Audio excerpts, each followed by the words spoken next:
Good morning, afternoon, evening or night, depending on where you are in the world. Hello and welcome to Mars One Astronaut Candidates Live. For those of you who don't know, Mars One is a mission to send 4 people to establish a permanent settlement on Mars in the year 2025.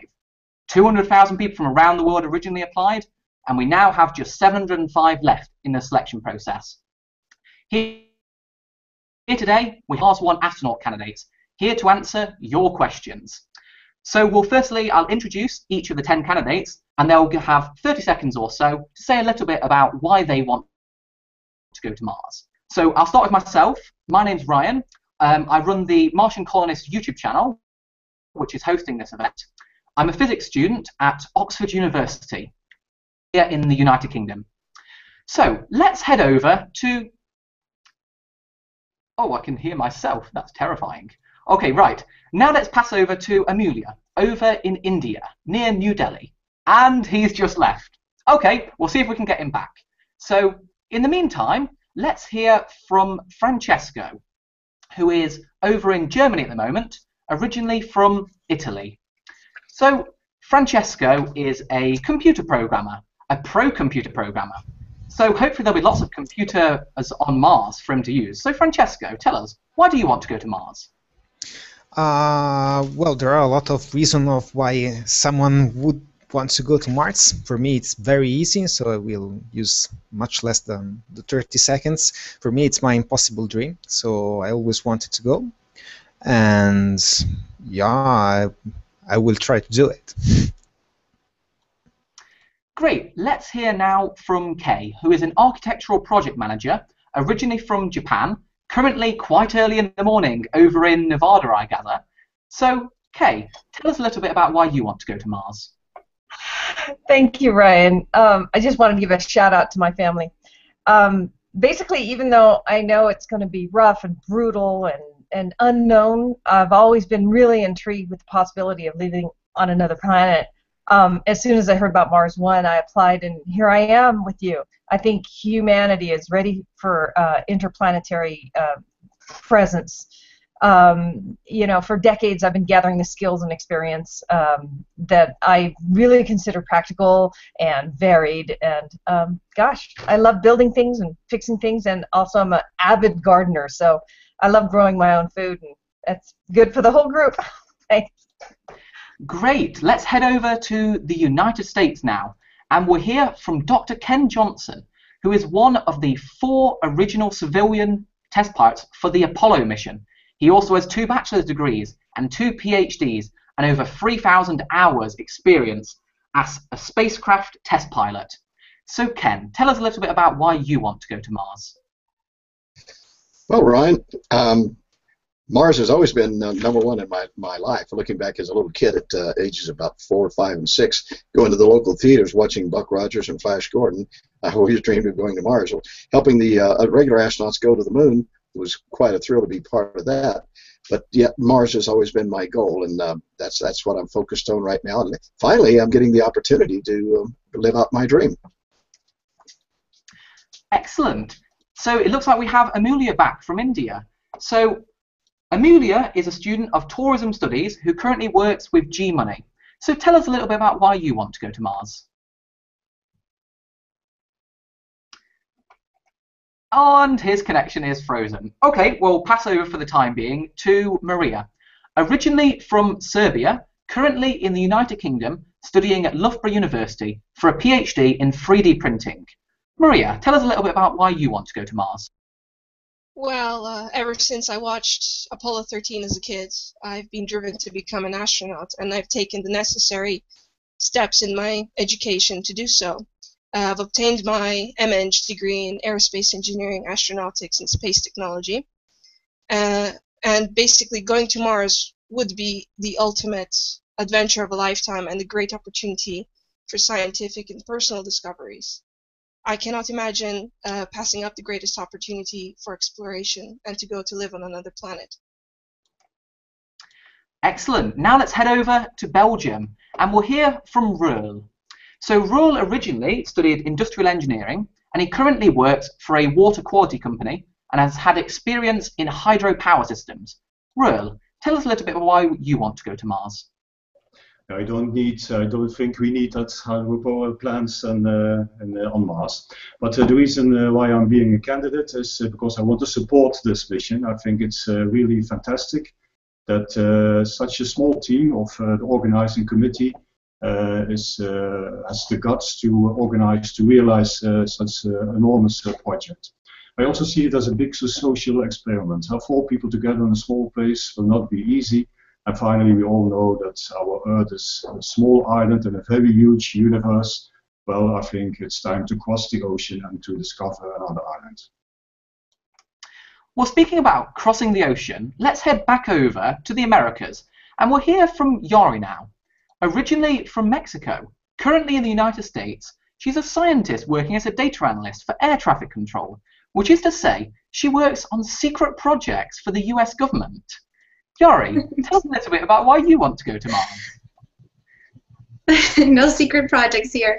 Yes, I'm Yari Rodriguez Castaño from Texcoco, Mexico, and Pomona, California. I want to say hi to my family. And yeah, becoming an astronaut has always been my personal goal since I was young. I was inspired by Krista McAuliffe, one of the crew members in the Challenger disaster. And so I decided to focus my studies in science and engineering. And when I first learned about Mars One, I knew that I had to take this opportunity. This is the opportunity to become an astronaut for a bigger challenge. And I think of this as donating my life to science and becoming the test subject on Mars. And that's really exciting to me. I also think that the discoveries and the development of new technologies is there are going to be new discoveries and development of new technologies for future space explorations. Excellent. Now let's head south and we'll go over to Uruguay and hear from Yuri. So Yuri currently works as an IT analyst and he's also had experience in the anti-riot police of Uruguay, which means he's going to be responsible for keeping calm and control on the planet Mars. Yuri, why do you want to go to Mars? Hi everyone. I want to go to Mars because, like everyone here, this is my lifelong dream, right? And I truly believe that the future of our species is outside this planet. So I'm really happy that this is the one chance that we have to fulfill this dream. That's why I want to go to Mars, and that's why I came to Mars One. Excellent. Now let's try once more to see if we can get Amelia to work. Can you hear us? Yep, absolutely I can. Ryan, can you hear me? So, yep, we can hear you fine. So, Amelia, tell us a bit about why you want to go to Mars. Hopefully there'll be a slightly better data connection there. Absolutely. I'm trying to fixing this thing up. Now, the reason why I want to go to Mars is more of a choice. It's more of a decision than, it's beyond my, the aptitude for experimentation, exploration, and, things of that sort, because the desire to explore other worlds is common to almost everyone. If we talk about school kids or college goers, they pursue PhDs, they pursue higher education, just to be able to pursue their dream. But that is not why you want to go to Mars. That cannot be the reason possibly. Now the reason for that is you need to make a decision. You need to act upon your decisions. For example, I have this desire to explore other worlds beyond this planet. Now I choose to act upon it because there is no difference between a dream and a reality unless and until you take action upon it. So it's more of a choice, it's more of a decision than just because those are just triggers. I could say that the Apollo landings inspired me, and that's why Neil Armstrong he went to the moon, and that's why I want to go to Mars. That could not be the reason. I want to go to Mars because I choose to. That's the most the logical reason why I could come up with. Yeah. Great. So I gather that Andrea is still trying to connect, but whilst we're waiting, let's move ahead. So we have 10 pre-prepared conversation topics where 3 of our candidates are going to discuss. Each one should last about 3 minutes, and that should leave us 20 minutes spare at the end in order to move to public question answers. So the first topic that we have is Mars in context. How will the first Mars landings compare to the moon landings, and what are the benefits of a new Apollo moment? And for this, we're going to hear from Maria, Ken, and Yuri. So Maria, do you want to start? Sure. How will Mars landing compare to the moon landings? Well, many like to say that before Apollo, America's engineering and manufacturing was primarily focused on basic needs, so land vehicles, aircraft, and home appliances. I've even had a history teacher who would joke saying that while America was busy making refrigerators, the Soviet Union was building rockets and launching people into space. Apollo launched America into the space age, and I think that the success of Mars One will bring us into the age of human space exploration, expeditions and colonization of other planets in our system. But the greatest benefit would be the technological progress.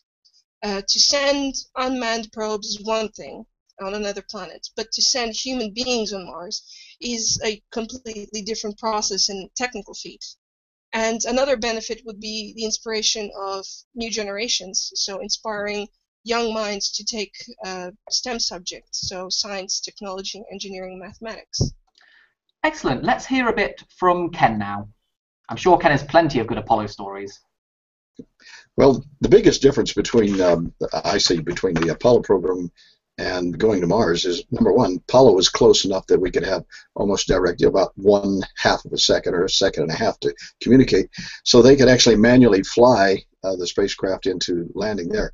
However, those of us going to Mars, we're going to have to sit there, all four of us, and hold hands and hope the computer works well when we land on the surface of Mars. Now, back in the Apollo days when I used to be a speaker and go out to the public and tell them about all of the accomplishments and things and spin-offs that we received from the space program, that has kind of died down a lot since the Apollo. Now with Mars One coming in, and we're preparing now to send human beings to another planet, which is way completely outside of our own backyard, such as the moon is in the backyard. The types of advancements that we're going to see in spin-offs coming from the Mars program, I think, are be astronomical, and it'll be to the benefit of all mankind, as in addition to creating another solar location, another planet, another area, and we can truly become a spacefaring species in the event that some catastrophic event were to happen and wipe out the Earth, which we sure hope doesn't happen, even if Marvin the Martian wants to do that. But we will at least be moving out into the solar system. And, yeah, so let's hear a bit from Yuri now. So, Yuri, tell us a bit about, well, what would be the benefits of a new Apollo moment? I believe, like Maria said, this is the beginning of the new era of space exploration, right? That Mars One, comparing to Apollo, it's taking the thing to a whole new level. We are not planning to go and come back. We are definitely saying that we're going to be there and stay there for the rest of our lives, right? I believe the technical aspect is more complicated, right? We are like 40 years in the future from that moment also, but the technical aspect is fulfilled with a lot of talent and a team with great people to do this, so I believe that this will be a success for us. Excellent, thanks for that, Yuri. Andrea, do we suddenly have you? It looks like you're going for a bit of a run at the moment. Let's see. Andrea, can you hear us?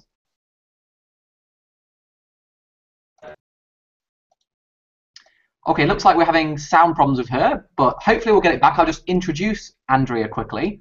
So, Andrea is originally from Australia. She's currently in Germany working at one of the control centres for the International Space Station. So, while we wait for Andrea and people to connect, let's move on to the second of our questions, namely the thing that makes the Mars One mission unique in that it is one way. So, what are some of the advantages of a one-way trip, and would you return if it became possible? And for this, let's hear from Francesco, Rurl, and Jari. So, Francesco, do you want to start? Yeah, okay. Well, of course, it's one-way mission for two reasons. The first one is the cost, and the second one is much more simpler. The cost because, of course, you don't have to prepare a return trip. And it's simpler because we know how to do it. So we already landed a lot of things on Mars. So there are some little tweaks, but we know how to do it. So right now, asking if we could come back if we had the possibility, it's not an issue because we don't even know if we'll manage to go there in the first place.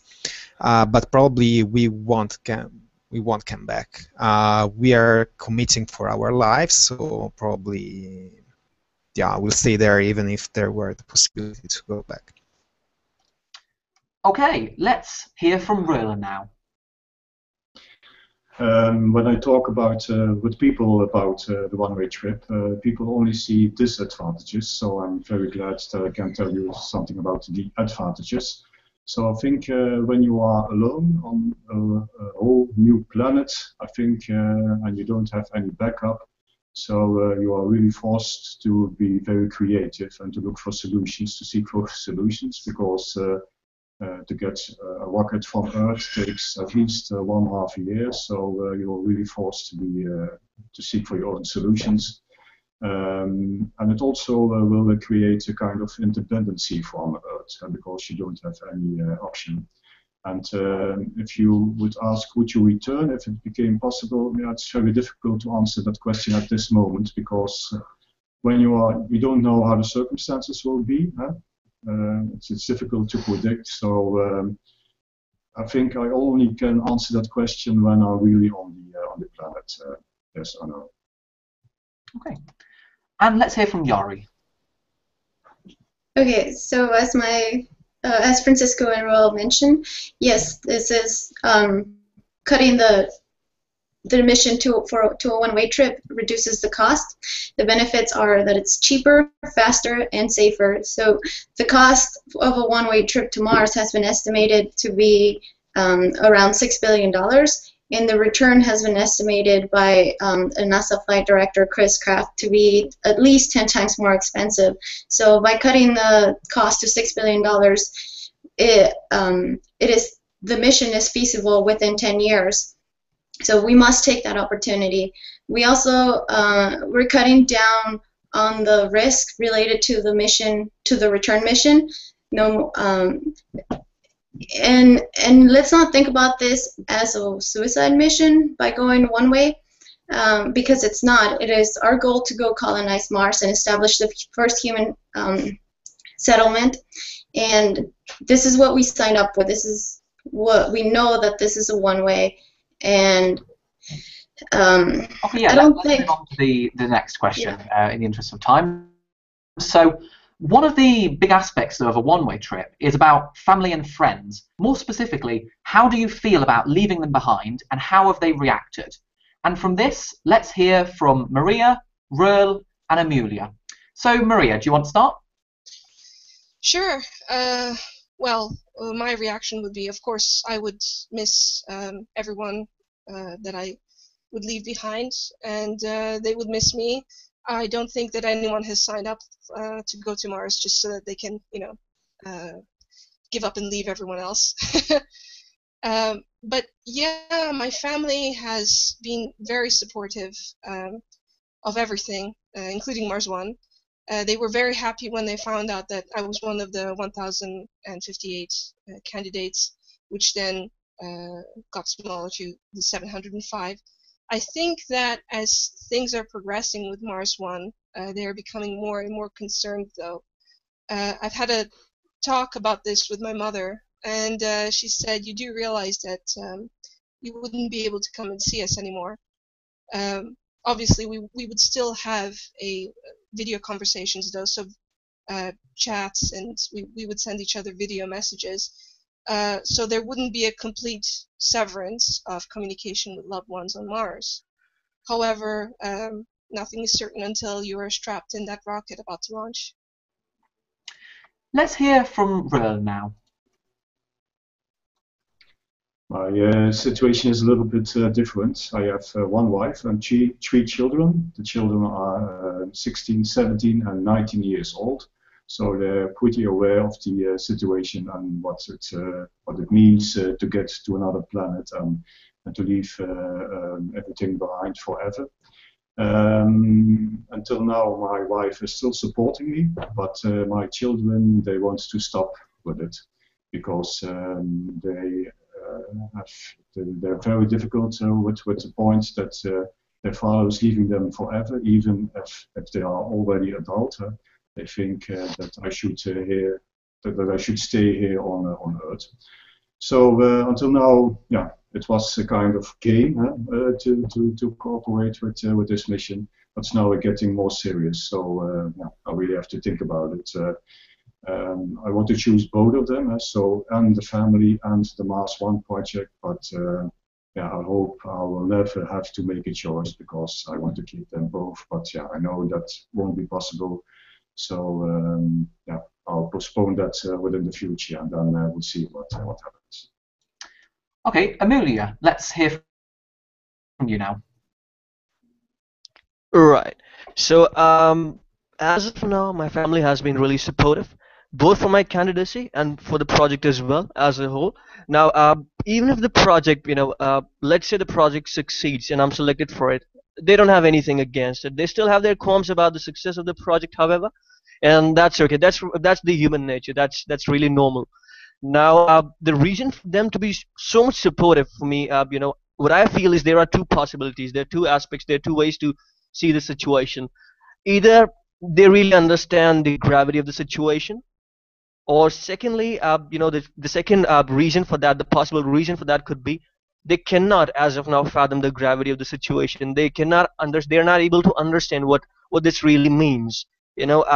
Going on a one-way journey to to the red planet, you're not coming back, in simple words. So as of now they're supportive, and I doubt if they'll be, if they will still have this state of mind out, in the next 10 years down the line. So that's something uh, I have left it to fate, basically. But again, it's something that, that's not in my hands. But again, if they choose to stop me from going to Mars, or change their mind in the next 10 years, it will have no effect whatsoever on my candidacy.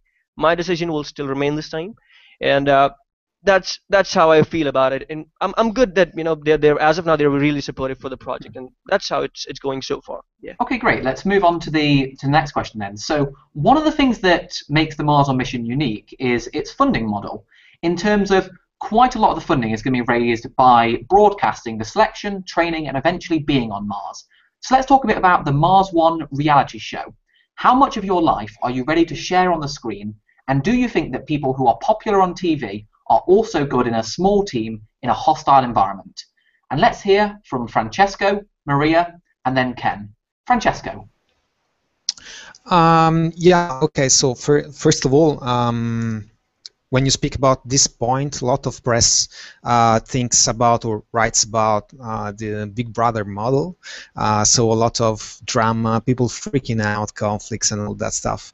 And we will actually be judged by all the opposite characteristics. So if we are calm, if we manage to do stuff, if we are a team or not. So with this model, it will be really boring. So I don't know which kind of TV show it will be, what people have in mind, but it will be unique, and I hope that it will be even interesting. So yeah, let's see.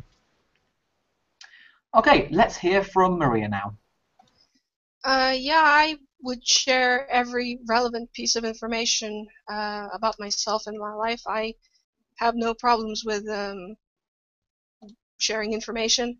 I think every one of the candidates are just normal, everyday people. So, yeah, I mean, I don't think we signed up to become celebrities, but we knew that somewhere down the line we would have to speak up about ourselves and also about the project.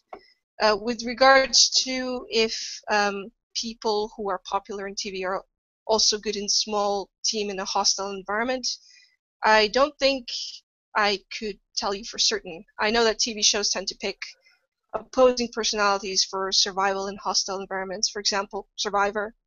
Although this would definitely not be the case with the Martian colonists. The colonists themselves would effectively be a family, so everyone would have to get along.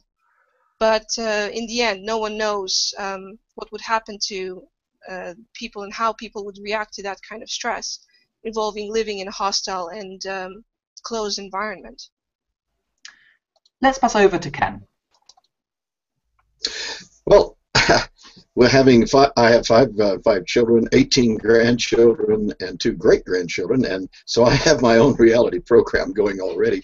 So if there's anything in your life that you don't want to have exposed, I think you probably better drop out of the program now, because I guarantee you, having been in the spotlight like that before, they're going to dig into everything they can possibly find. So if you're trying to hide something, you're probably in the wrong place for that. It's going to be exciting. I think the opportunity to interface directly with the public, and that's one thing that we're going to have to be conscious of. And it's, and those of, I'm sure you probably all agree, you go someplace and somebody says, "Oh, I've seen you. You were on TV the other night."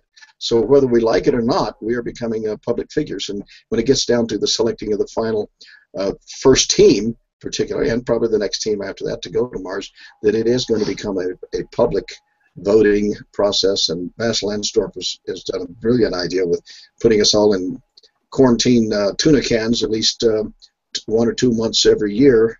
That's going to bring out a lot of personalities that I think the video and the videotaping of our interviews and of our training is going to be interesting enough that the public will be following it. Yeah, so let's move on and now talk a bit about what life will actually be like on the planet Mars.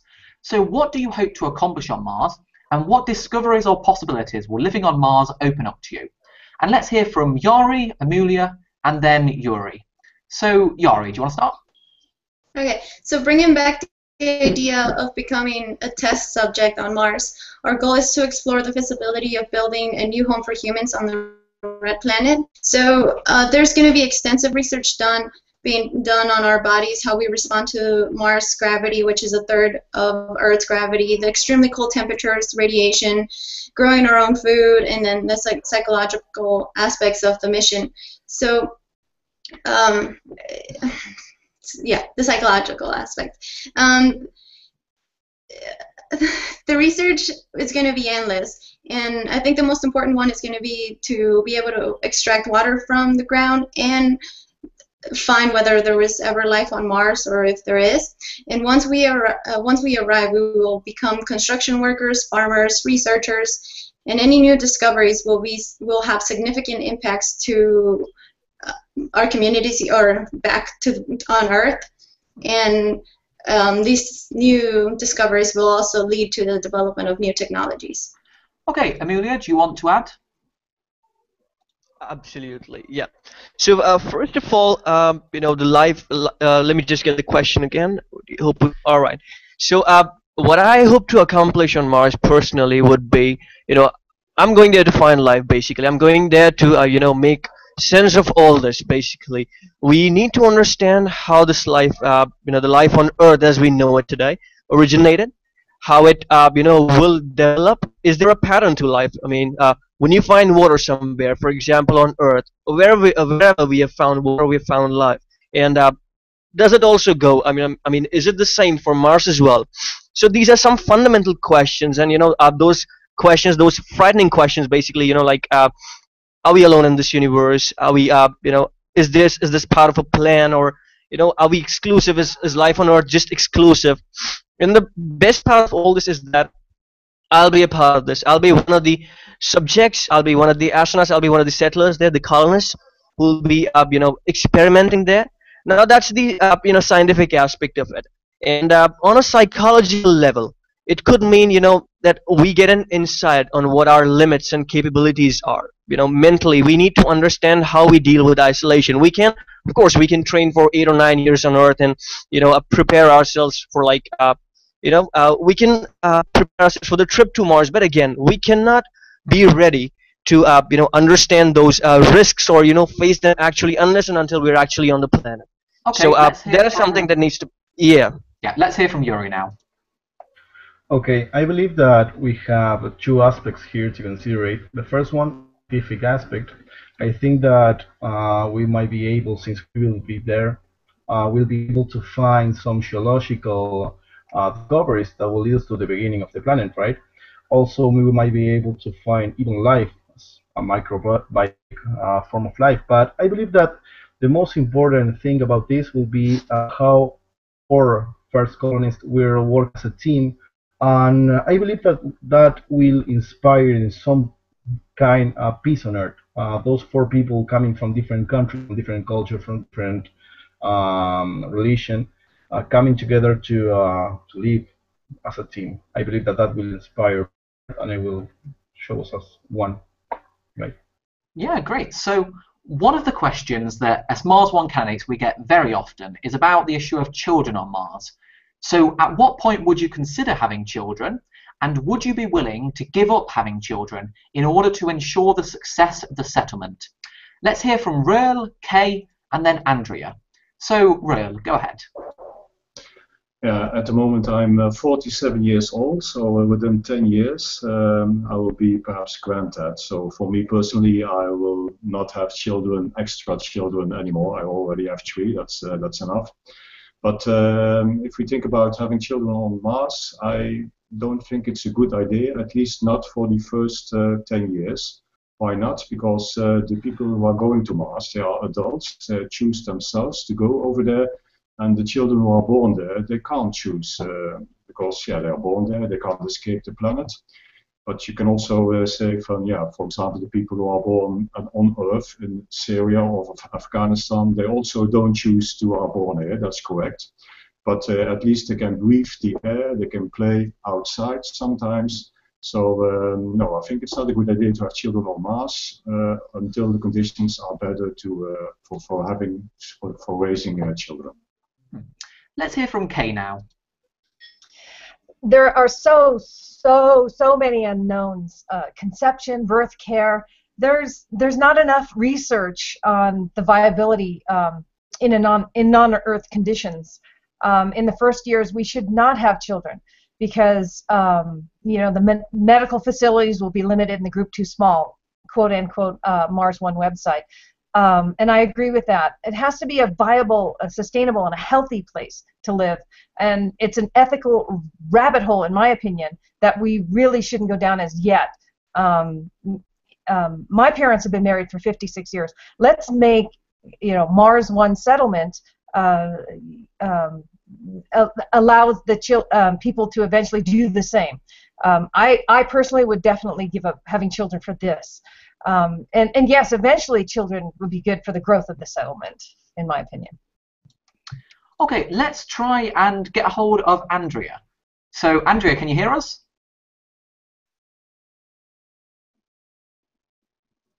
Oh, looks... excellent. We have a hold of Andrea. Looks like you've gone on a nice little run over there. Physical training for becoming an astronaut, I take it. Yeah.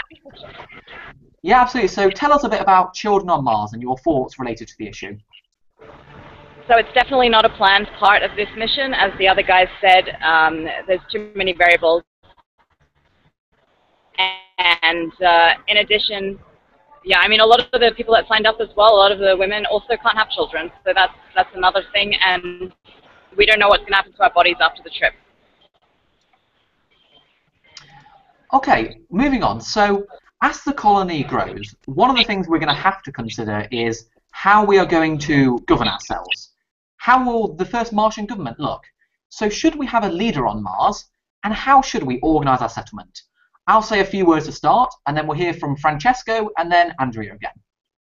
So for me, when you have a very small group of, say, 4 or so people on Mars, you don't want one of those 4 people to just be a politician. That's kind of a bit of a waste. Wait until you have, say, 30 to 100 people, and it no longer becomes feasible to have groups on every major issue. And just because you have specialists, you'd probably have some kind of technocracy where the person who is best at a certain area just goes away and does that job without needing to be told or given permission. But yeah, I think eventually we will need a leader on Mars, but that's quite a long way down the line. So next, let's hear from Francesco. Yeah, I agree exactly what you said. The only thing I would add is that in the case that you have like dangers, like life-threatening scenarios, like it can be like the trip itself or the very first moments or the very first years probably, then you probably want a military way of organizing stuff, because we know that it works, and the chain of responsibility, it's well well written. But after that, yeah, probably everyone will settle down with his own position without even say anything. So yeah. Okay, we seem to have lost Andrea again for the moment, so let's just move on and talk about our next topic, which is about life on Mars.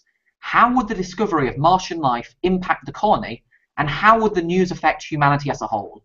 I'll say something to start with, and then we'll hear from Amelia, and then pass over to Ken. So, for me, when we find life on Mars, and I'm pretty certain we will, because we know that 4 billion years ago, Mars was actually more habitable than the Earth, and so if you think, imagine, you know how hard it would be to sterilize an entire planet. If there was ever a single microbe on Mars, there probably will be today. Just it have to be a few meters below the surface to protect it from radiation. So, two possibilities. If we sequence its genetic code and it's related to Earth life, then we could find out whether life started originally on Mars or on Earth. Both of those are interesting possibilities. Or if we sequence its genetic code and find out it's entirely distinct, that then tells us that life is actually common throughout the entire universe. And that would be a truly exciting discovery to find. So, okay, let's hear a bit from Amelia now. Right. So, let's say we find life on Mars. Now, on a psychological level, it would mean that humanity, it would be a great source of motivation and hope for the humanity, and for the colony as well. And on a scientific level, it would open up the possibilities, and it would turn basically possibilities to realities, I would say. And it would mean a certain things, like you suggest, that life is not exclusive to Earth. It is there on other planets as well, at least on Mars, that we have found. Now, this discovery of life would also mean that space exploration would get a complete boost. The government agencies, the private firms, they will start to look into it. They will consider it as a serious matter of discussion. Basically, it will become a serious matter of discussion for every household, for that matter as well. And this would also mean that the humanity as a whole would come closer, and will get motivated basically, and we'll appreciate the life and nature as we know it today. So those are the the effects of finding life on Mars, the discovery of it, basically. Okay, let's hear from Ken. Okay, I think I mentioned before the studies that were done to show the effect that it would be on society if we were to discover that there was sentient beings, or the existence of sentient beings at one time in the solar system. It would have a dramatic effect upon primarily religion and scientists, because scientists think they're out on the leading edge, and religionists, of course, they think they have the only answer to everything. But now, as far as that, taking a quick look, I want to bounce back real fast to government. I disagree that it'd be a military-like, because we're going to be a family. I tell my wife I'm going to have one more brother and 2 more sisters whenever I go. And with any family, there has to be someone that can be the tiebreaker on things. So that's important. I want to get that point in there. But as far as the effect upon society, it'll have a dramatic effect, and governments are concerned because it could well affect their authority and their ability to govern, because looking if they're, particularly if there are sentient beings that are more further advanced than we are. So we have a lot to look forward to, and I'm excited about it, and I agree with the other gentleman that I think we definitely will find the evidence that life has existed and may well still be on Mars. Excellent. So now let's talk a bit about astronaut training, which I can see Andrea is quite busy doing right about now. So, do you expect to learn any surprising knowledge about yourself during the reality show or training? And how are you preparing for the mission? Let's hear from Yori, Kay, and Yori. So, Yori, go ahead. Definitely. I am already learning a lot about myself. I believe we all are. At this stage, it is important for us to recognize our strengths and our weaknesses, and to focus on making those weaknesses a strength. It is important that we know who we are and what our limits are, and following one of the first steps that are required for a NASA astronaut application, that you send out a letter to your friends It is for you to take criticism to better yourself. Also, preparing for this mission by learning everything I can about the mission and everything related to it, by getting to know the other candidates, and by exercising, maintaining a healthy body, and doing a lot of physical training, as well as preparing myself psychologically for something like this, and my family as well. I mean, having the support of my family and my friends is big for me. It's a big factor for this. And I'm also exposing myself to my fears, such as public speaking, by doing things like this. Okay. Thanks. What's surprising that in a way our training had started like the moment we clicked on that submit button, and I have had a chance to talk to a lot of the other candidates and noticed how their lives have changed even then, even now. We all share similar life-changing attitudes now that we are, the prospect of emigrating to another planet permanently. I personally have been studying a lot about Mars and the solar system, and reading a heck of a lot of books and studying. And yes, I do expect to learn more about myself, during that 8 years of the Mars One astronaut training program, technically, personally, and especially in small groups. Okay, let's hear from Yuri. Okay, in the personal aspect of the training, I'm trying to keep a healthy mind and body, doing a lot of exercise, reading a lot about Mars and space itself, right? And spending a lot of time with friends and family, since maybe we'll have to leave, And I believe that coming to the other part of the question, when they speak about the training itself from the candidates, I believe that mostly in the part of the simulation of the isolation, right? We'll see the best and the worst of ourselves. We will be reaching an extreme environment, right? We will be alone. We will have a 20-minute in communication in the training. So I believe that that will show the best part of us in an extreme situation. Finally, before we move on to the public question answers, our last question, let's talk a little bit about the future. What does the colonization of Mars mean for the future of humanity? I'll start off, then we'll pass over to Kay and Andrea if she manages to reconnect. So, for me, Mars is just the beginning. It's about making ourselves become a multiplanetary species, which hopefully guarantees us protection from extinction level events, makes it significantly less likely. But it also brings distinct benefits back to Earth.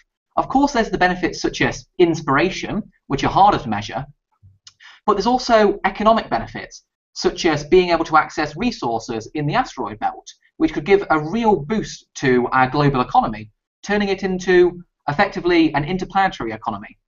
And it's also a first step to eventually moving out to the stars. So Mars is just the beginning. There's lots of great things coming ahead. Okay, now let's hear from Kay. Thanks, Ryan. It's an important stepping stone, I believe, to the rest of the universe. Space travel will inspire people. I think that by creating a self-sufficient settlement on Mars, we can further learn about how we came to be by studying our solar system. We can do that easily on Mars. And in my opinion, foremost is education is key, because who knows? I think that there will be a University of Mars, and people can get degrees there in astrophysics, macro photography, planetary geology, space psychology. I think that would be a great environment for that. As a species, we are insatiable. We've got a brain that's immensely capable and curious by nature, and we go crazy if we can't go outside and play. So, in my opinion, it's foolish not to reach for the stars. Thanks. Wow, so we'll now move on to the public question answers, and we've got some great questions, so many of them actually. I think we might actually extend the end of the event by about 10 minutes or so, just so we have a chance to answer more of your questions. So let me take a look. Here we are. Angel asks, are you preparing psychologically or physically for the challenge, and how? Who wants to say something about that? Just wave madly.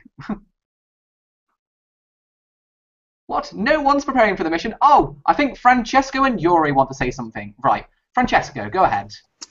Okay, yeah, I mean, I answer for, it's pretty easy, yeah, yes we do. We actually train physically, like doing more than we usually do. I mean, before, as you guys told, before pressing the submit button, I was not so sporty like I am now.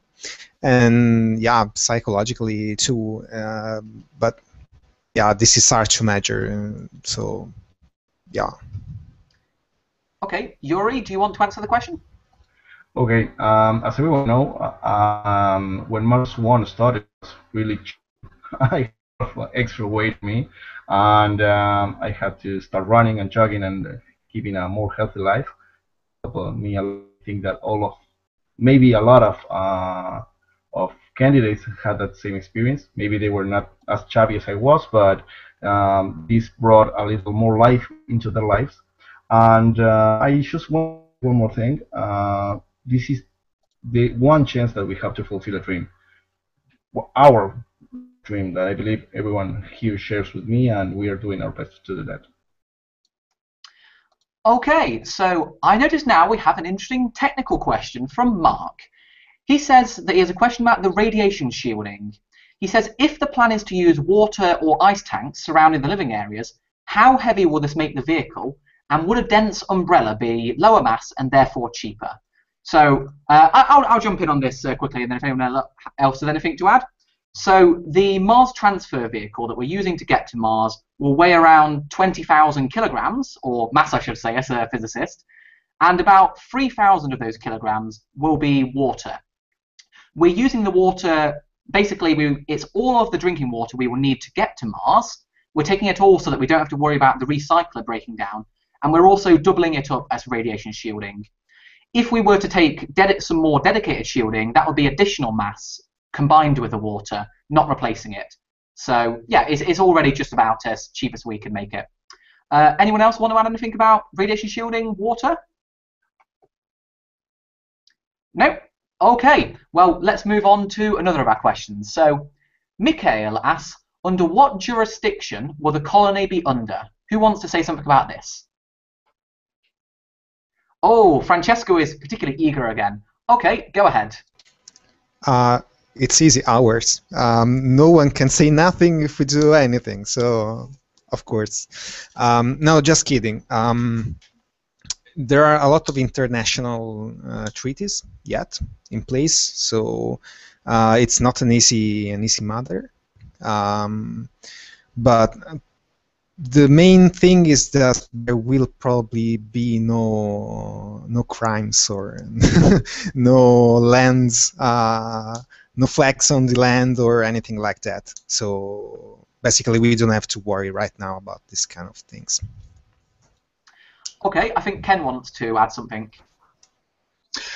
Yeah, as far as being under control of any particular country, particularly once we land on Mars, we are going to be a sole planetary species of our own, and we are going to have to work out our own government control. And in reality, no government will have any control over us. So let's be sure we get it right the first time and take the best from the societies of the world. So I look forward to it, and it's kind of nice to know that we'll be in charge of our own destiny. Okay, we'll take another question. Nathan asks, how are you preparing your friends and family with the consequences of not returning? Who wants to say something about this? Oh, okay, Ken seems extra keen again, so we'll catch you. There you go. Okay, as far as preparing the family, I think it's information. It's like, as a flight instructor, people sometimes are afraid of flying, and once you explain what's going on, where the noises are coming from, I mean, my grandchildren and all, they're all excited about Grandpa going. And the main thing they say, but so long as I can still communicate and talk with them, that's the whole thing. So the more information we can give them, the better they understand what we're doing and how we're going to do it, and the less fear that they will have. So it's communicate, communicate, and communicate. Okay, was there anyone else who wanted to say something about preparing family and friends? Oh, there we are. Yari wants to say something. Go ahead. Right. I agree with Ken. Definitely communication. At the beginning, when the first news of Mars One came out, they were trying to portray this as a suicide mission, and my grandmother, which I respect her opinion a lot, is the most important opinion. She was really concerned about me going on being part of this program. So to me, it's really important to go talk to her and convince her and tell her that I need their support in order for me to go on. And right now, she is watching me. Hi, Grandma. Hola, Barbarita. And I am really, I am amazed about how much support I'm getting from my family and friends and coworkers. And for me, it's always been communication through Skype or Google Hangouts. Well, mostly Skype, because Google Hangouts is relatively new. So we're pretty used to that distant communication. And it's the only difference is that it's going to take maybe 15 minutes for messages to get across. And this is why we're doing something like this, to make sure everybody who knows us is informed of the right facts about the mission. Yeah, I always tell my sister, it's all right, I'll send video messages every day so that you know I'm all right. But ultimately, I am not going to die on Mars. I am going there to live on Mars. I think that's the best way to paint it. So we'll tackle a new question now. So let's see. Here we have a question from Corey. Everything on Earth will be visible to us. Everything on Mars, sorry, will be visible to us on Earth, including conflict, stress, fear, and sickness. How will you handle being seen as public figures and role models, even throughout your most difficult moments? Who wants to tackle this? Okay, we have Ken again. Okay, go ahead. Oh, okay. Reality TV. They will be monitoring, and the fact that it will just demonstrate that we are still human and that we are susceptible to becoming very tired, worn out, become cranky sometimes, but yet how we work out these situations will be what will be of interest to them. And I know some of us will wind up sick at times, but that's all part of being a human being. We have to work our ways through that. So hopefully they will see us as an extension of human life from Earth that is now flowering, hopefully, and on Mars. Okay, did anyone else want to add anything about becoming public role models? Here we have Ruel. Go ahead. About the reality show, I think it will be more worse on Earth than on Mars. Why? Because here on Earth, people talk about you. I've seen you on television yesterday, but the day you are on Mars, you are separated at least 50 million kilometers from the planet Earth. So I think that distance means that you don't mind anymore if people watch you. And I also think that they won't broadcast every second, because that will be very boring for the public. I think they will make a kind of show every day on Mars. What has the astronauts done on Mars today? So I think that's more cute to look at than only watch every conflict and watch every show. So yeah. Well, let's not forget that Neil Armstrong actually spent the majority of his life after he returned from the moon trying to avoid all the attention from the press. So I always say, if a groupie can manage to get to me on Mars, I'll be very impressed. Okay, let's take a new question. So Terry asks, are you going strictly for exploration or colonization? And if so, how will you handle the possibility of population growth? So, exploration or colonization? Right, okay, Yuri wants to say something. Go ahead. I believe that this will be a colonization trip, right? We're planning to stay there for the rest of our lives. And since we spoke on the questions that you made before, we are not planning, Mars One at least is not planning to bring kids for this, at least for the first 20 years, I believe. They said something about that, about the microgravitation, how will that affect a fetus. So the colonization part will come for the following teams. Remember that the plan of Mars One is bringing 4 people, and in the next 2 years 4 more people, and having an initial colony of 20 people. So yes, I think it's pretty clear that we're going there to colonize, besides exploring, right? Does anyone else want to add anything? Okay, let's move to Kay first. Go ahead. About population growth, I think that, again, like Yuri said, I just wanted to add that it is going to be pretty limited. We're going to have a lot of time prior to launch to hash over this stuff with our small groups. And then remember, there's only going to be 12 people there, you know, after a few years of a very limited, it's with limited resources and limited space and things like that. So let's get this settlement up and running before we even think about population growth. Thank you. Let's hear from Francesco. Yeah, just to add a little thing, because maybe colonization sounds strange. We actually we are technically going there to colonize, but basically we are exploring. We don't even know if it's a dead rock or there are bacteria or there is anything else. So we are just doing the simpler thing possible to explore right now.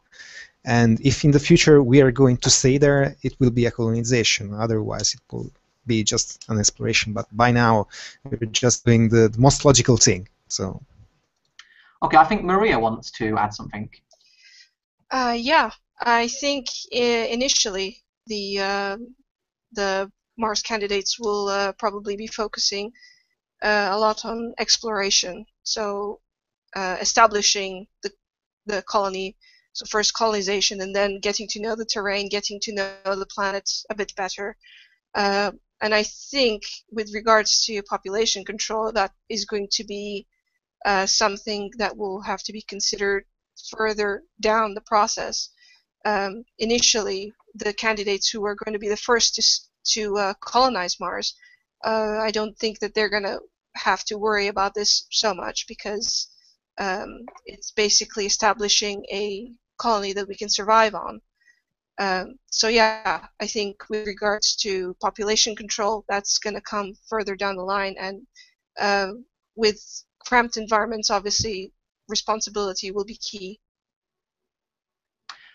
Okay, I think Ken wants to add something, and this is interesting because I'm just looking at Ken's t-shirt. Can you show us your t-shirt? Stand up for the moment. I think we need to have our Mars One candidate t-shirt competition. Yes. Well, that would be fun. There you go. Okay. Yeah, go ahead, Ken. We definitely are going to be in the colonization mode, and particularly such as my ancestors coming across the Mayflower. Their whole key thing was, you know, let's be sure we can survive. And I think the answer I give quite frequently, when I was on Coast to Coast AM with George and Ori, person called in and says, you know, you're going to go to Mars and die. And I paused a moment. I said, you know, you're going to stay on Earth and you're going to die. The thing is we're going to another planet. We're going to be able to colonize it, and eventually we will all pass away. But I think it'll make a much bigger story than what he's going to have if he stays here on Earth and dies. Colonize first, explore as we go, and make it our home. Okay, excellent. We'll take a new question now. So, Frank asks, has your journey so far changed your view of life on Earth?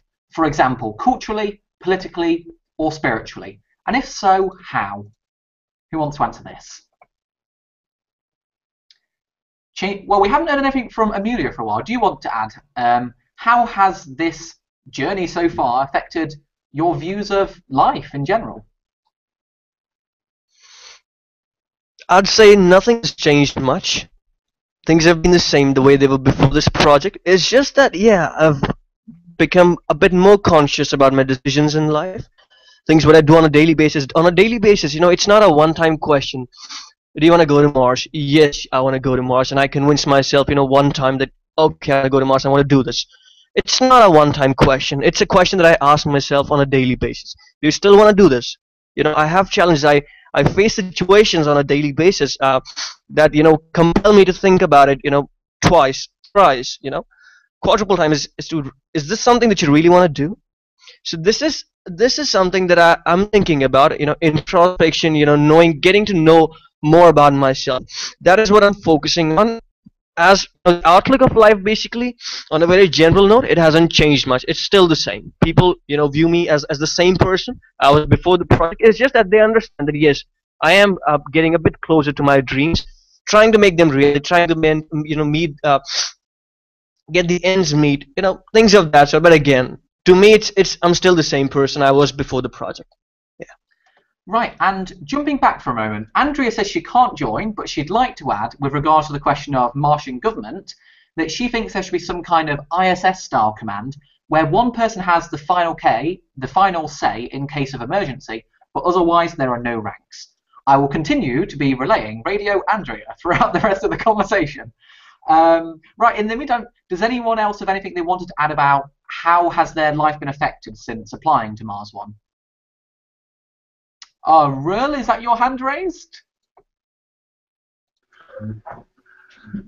Okay, go ahead. How does it change my journey? My son is in the back and joining me. No, it has changed my point of life at the moment. So at this moment I have more respect for life. And I think we should all be respectfully for all that kind of things. So I'm doing that. Well, you seem to be enjoying life. Yeah. There's a lot of life you can see around here. Yeah, that's quite obviously. But yeah, that's why it changed my my point of life. How I want to life. Okay, let's hear from Ken now. How has it affected your life? When you really take a look at it, I think of every time when something is going to happen or I'm going to do something, I say, would a Mars astronaut do this? Would I really, would I be doing this if I was going to Mars? Because we know that the public is going to be watching everything we do. So it makes us all being a little bit more circumspect about our actions and what we say. So yes, it has a big effect.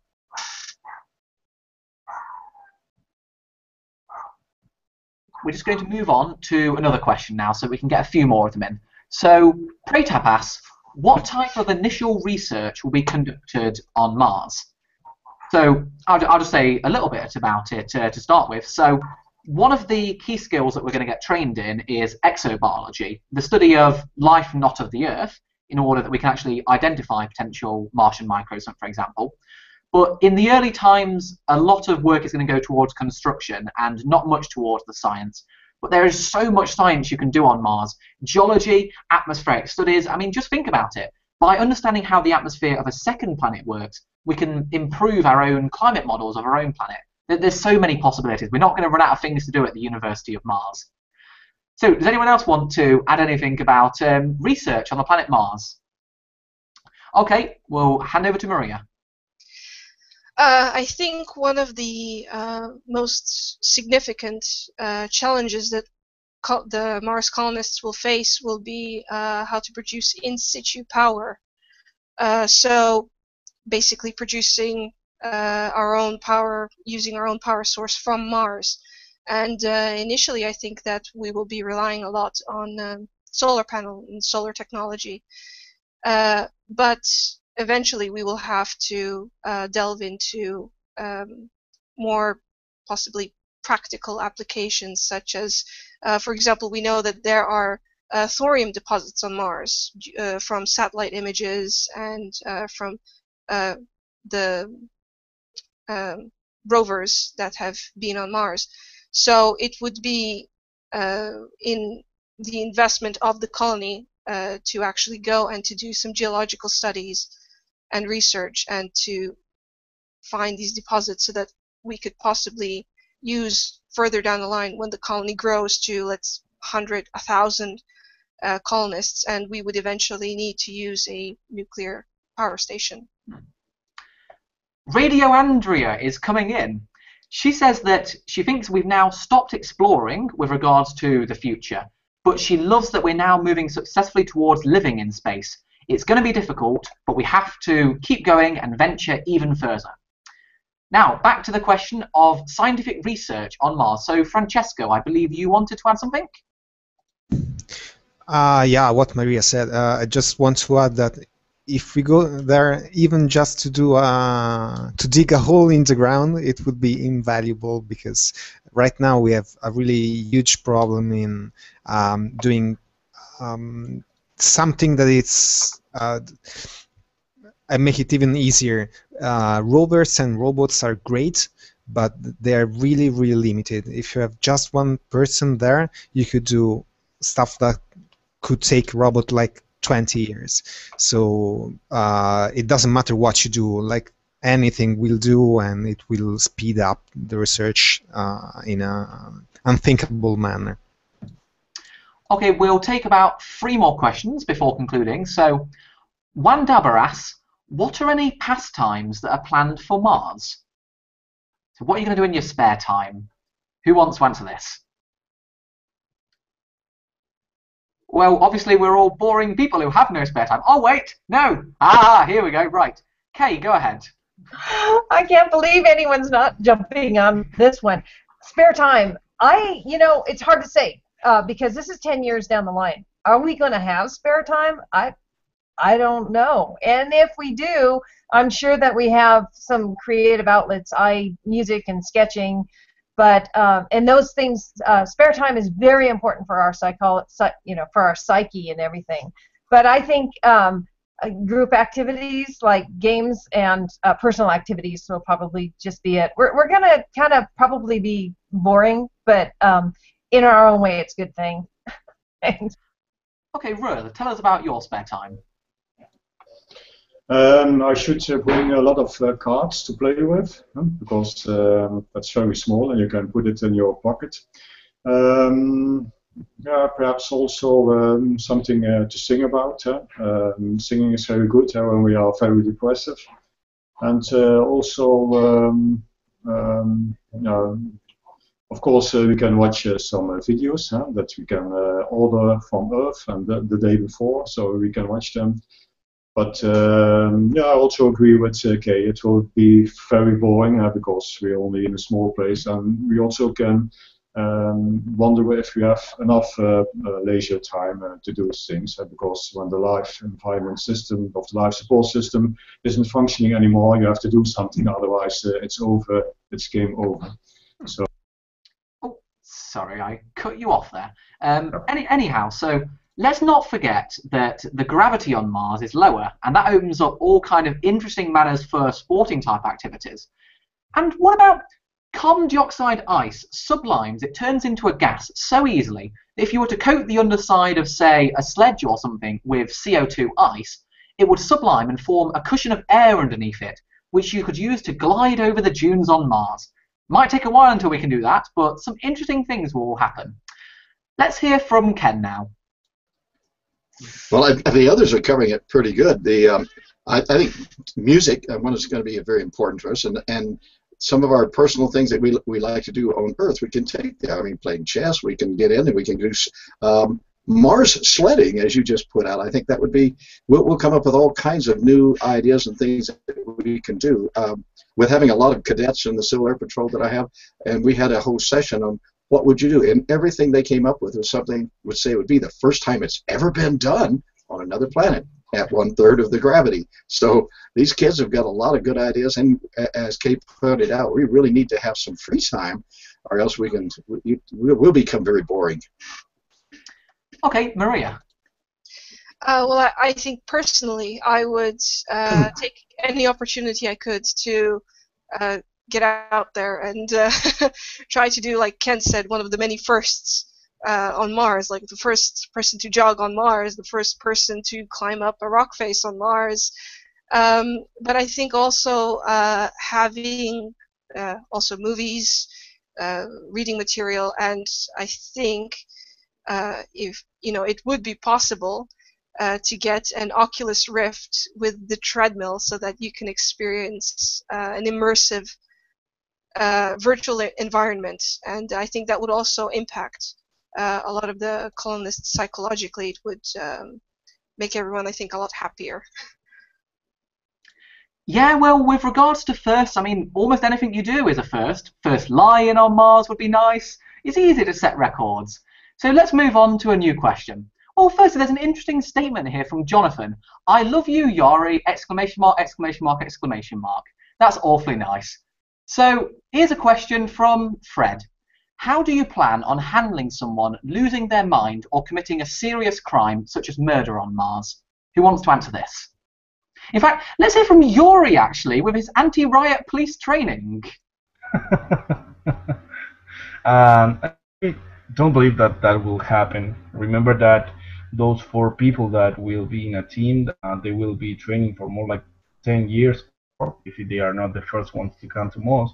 And I don't imagine myself killing others, so I don't believe that that would happen in there. But I do believe that maybe with the time, as soon as the colony grows, not at the beginning, but maybe when it comes to more than people, they might be able to implement some kind of law system.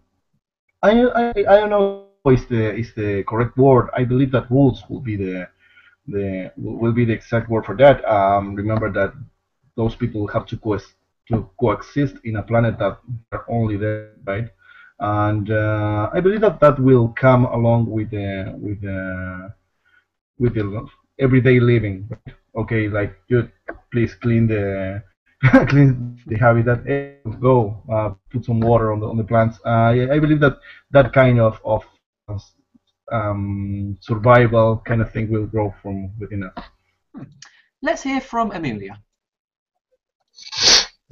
Right. So there are 3 ways to handle such a situation. For example, someone turns really mad, goes crazy, goes out killing people. There are 3 ways to handle the situation. First of all, like Yuri suggested, we need to have proper laws, proper, some fundamental rights that need to be implemented before we make a trip to Mars, and which are applicable and which are, justified by the governments back here on Earth to be implemented properly on the red planet.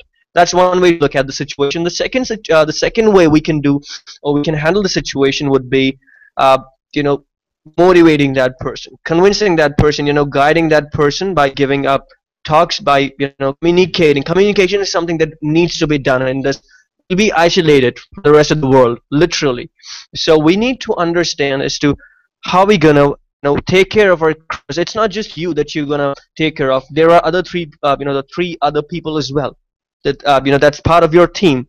The third way we can look in this situation, or we can handle the situation, is by carefully selecting the people that we're sending to Mars.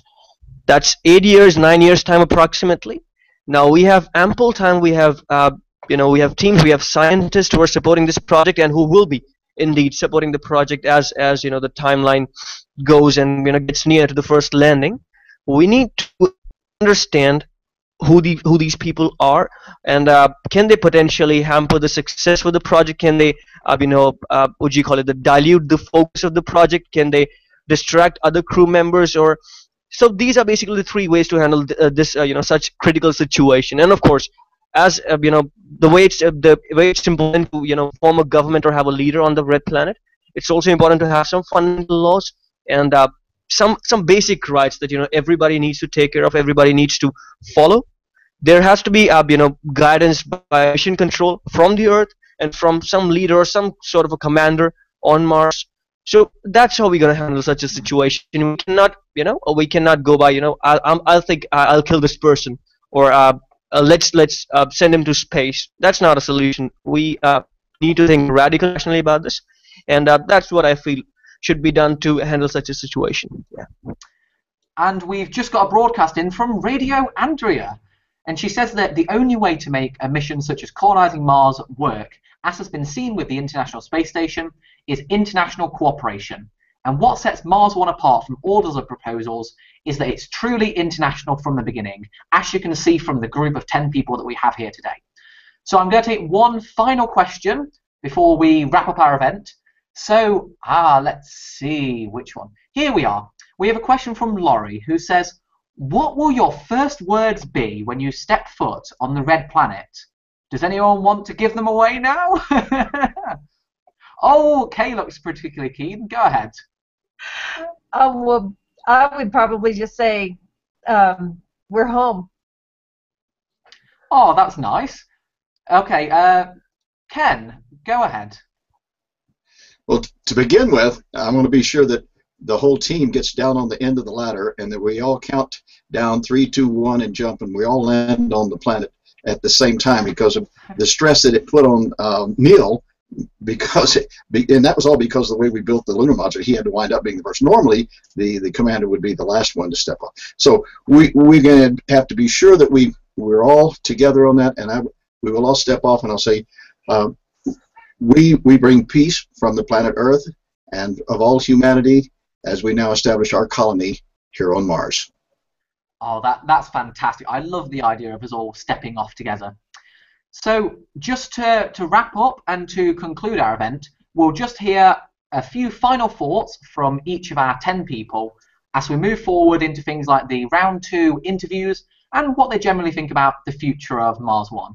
So let's start with Yari. So thoughts about the future of Mars One. Well, right now we're all very anxious to hear back about the interviews that should take place at the end of the year, and so I'm very excited about that. Our job can answer everybody's questions as best as possible because we don't want to misrepresent this mission. So I'm looking forward for this, and I'm really excited to be able to meet such great candidates. Thank you, everyone. Yeah. Let's hear from Röhl. I can be very short about this. If we don't try it, we will never succeed. Ah, wonderful, short and succinct. Let's hear from Maria. Well, like Yari said, I'm also quite anxious to hear back from Mars One and see what the next steps will be.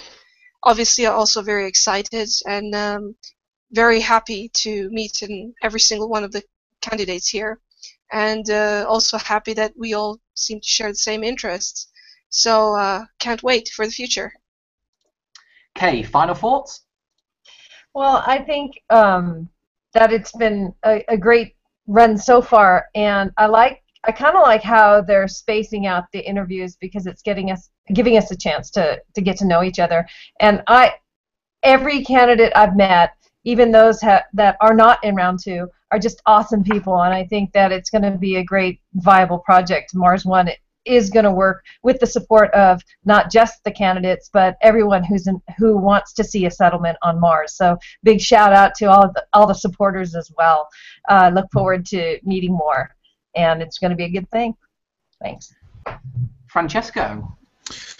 Yeah, exactly. I mean, I just want to add, of course, I'm just happy like this because I met you guys and all the other guys that I've managed to see in the European meetings. Just to say that even if Mars One doesn't work, people are interested, are reading about the Mars exploration project. So in the end, if someone does it, it doesn't matter who, we already won. I mean, everyone on Earth won. So just keep doing what we are doing right now. Ken. Well, at the Mars Society conference, I asked Bas Lansdorp. I should have asked him a more detailed question because he answered it with a single word. I said, will we be finding out where the regions are going to be and when the interviews are going to start taking place real soon? He says, no. And in reality, it was a test. He says, it's kind of testing our patience, too. So this is all, we're under actually being tested right now, whether we like it or not. And the way we respond, I'm quite certain that we're being monitored and they're checking, and they'll be reviewing this particular video as we're in an interview. So I'm looking forward to it, and it's been great getting a chance to meet all of the other candidates here. And as you get involved in more of these type programs, and if you can go to one of the local Mars Astronaut programs, you'll be excited to know, because as it gets down to a smaller group, we're down to around 700. You're finding out all of you folks are extremely well qualified, and I would enjoy serving with any one of you. Looking forward to it. Absolutely. I look forward to potentially having the chance to serve with you too, Ken. Let's hear from Yuri. Okay. I think that as me, all of us are very excited about the upcoming interviews before the end of the year.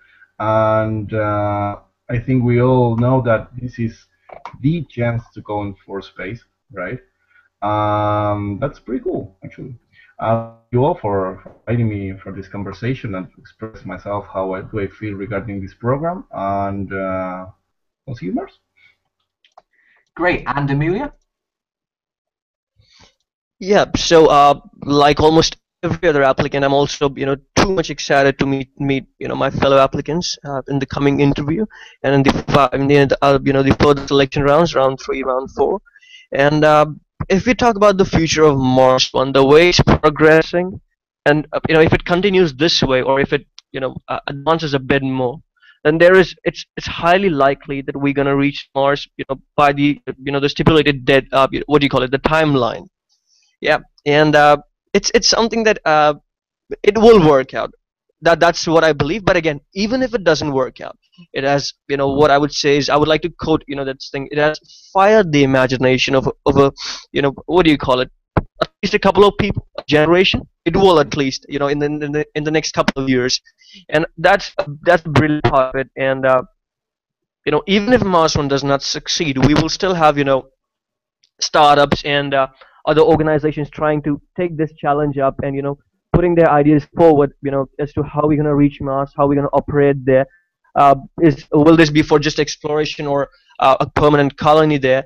That totally depends, and that's a fascinating idea. And the project, I hope it works. Let's see how the future goes about the project. And I'm confident about my candidacy, and I'm confident about the other applicants as well. Now it's totally for Mars One to decide would they find the right person, and if they find them suitable, will they qualify for the next rounds or not, and how it's going to work out. That's it totally depends on fate, basically. Yeah. Well, I'll just wrap up and say I think that Mars One actually has already succeeded. It's brought us all together. It's got people who are got people much more interested in space and advocating actual missions going out into the solar system. And from here on out, it's only going to get much more exciting as we finally find out who has been selected towards the end of 2015. So we've had so many questions that unfortunately we didn't have time for. You're welcome to continue sending in questions on my YouTube channel, youtube.com/MartianColonist, and I'll be certain to answer some of them. So be sure to subscribe as well. I've got a video coming out on Tuesday about space planes, very exciting. And I do monthly updates about Mars One if you want to keep updated. So with that, thank you so much for attending, everyone. It's been a pleasure. So give yourself a round of applause. Okay, this is Martian Colonist signing off.